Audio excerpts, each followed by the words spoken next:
गुरुदेव का पहला काम यही है कि अपने उन 10 अवगुणों को छोड़ दो। 10 अवगुणों को छोड़ते ही आप एक मानुष से देवत्व को प्राप्त हो जाओगे, एक अच्छे महापुरुष की श्रेणी में आ जाओगे। 10 अवगुण होते हैं, 3 मन के, 4 मन के, 3 वाणी के और 3 शरीर के। मनसा वाचा कर्मणा। तन से, तन के अवगुण है चोरी करना, हिंसा करना और व्यभिचार करना। क्या हम इन चीजों को छोड़ नहीं सकते? कि तो सहज है, एक साथ न सही तो धीरे धीरे। अभी मास्टर साहब ने बताया था यदि आज हम एक बात का भी प्रण कर लें तो कुछ समय ऐसा आएगा कि वो हम 10 अवगुणों को छोड़ सकते हैं। चोरी नहीं करना, हिंसा नहीं करना है। हम देखते नहीं कि छोटी छोटी बातों पे तू मैं हो नहीं पाई, तब तक तो थप्पड़बाजी होने लगती है। थप्पड़बाजी हुई और बस कट्टाबाजी होने लगा, दी गोली कर दिया प्राणांत।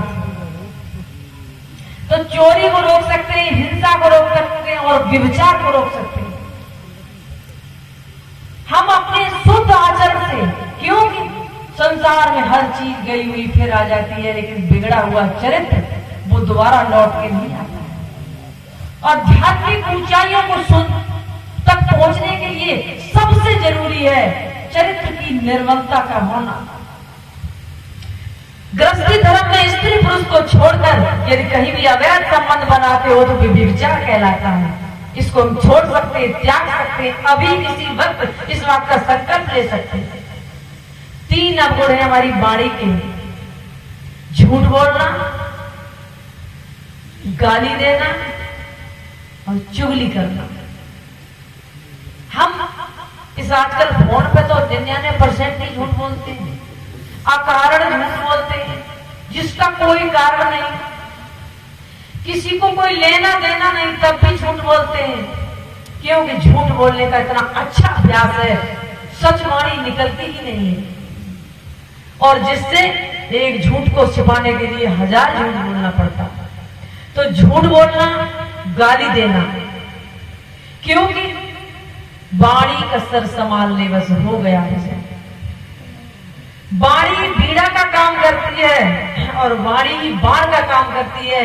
बीड़ा से मधुर झनकार उत्पन्न होता है हृदय में, और बाण से किसी के हृदय को बींध के पार निकल जाता है।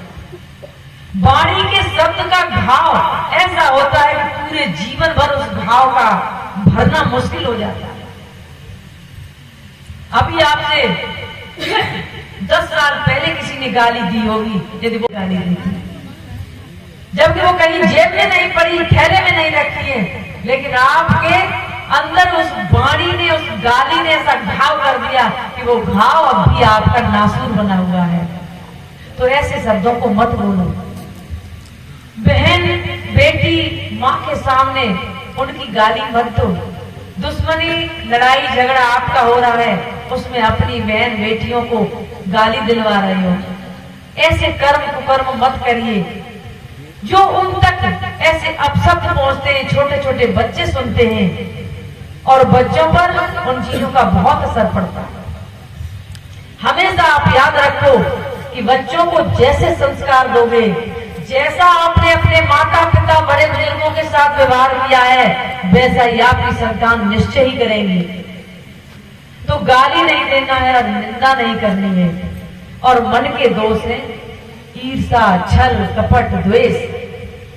ये मन के हैं। हम यहाँ बैठे हैं, न तो मेरे हाथ पैर चल रहे हैं और न वाणी चल रही है, लेकिन हम मन ही मन में जलन करते, ईर्षा करते हैं कि ये सुंदर है, इसके कपड़े सुंदर हैं, ये शरीर का सुंदर है, ये धनवान है, ये गाड़ी में चलता है, इत्यादि की ईर्षा, जलन, छल, कपट, ये चीज मेरे मन में चलता रहता है। जिनको आप दूर कर दोगे उतने ही आप सुखी हो जाओगे। 10 अवगुणों को छोड़ने वाला ही सच्चा सद्गुरु का लाल होता है। दीक्षा तो हजारों लोग ले लेते हैं, कल्याण ऐसे नहीं होगा। 3 गुणों को धारण करना है, तन से सेवा, धन से दान और मन से ध्यान। ये तन 2 मुट्ठी राख में बदल जाएगा, सबको पता है। शरीर सबको पता है साथ नहीं जाता है, लेकिन शरीर के द्वारा किए हुए अच्छे बुरे कर्म आपके साथ जाते हैं। इसलिए इस तन से सेवा कर लो, परोपकार कर लो।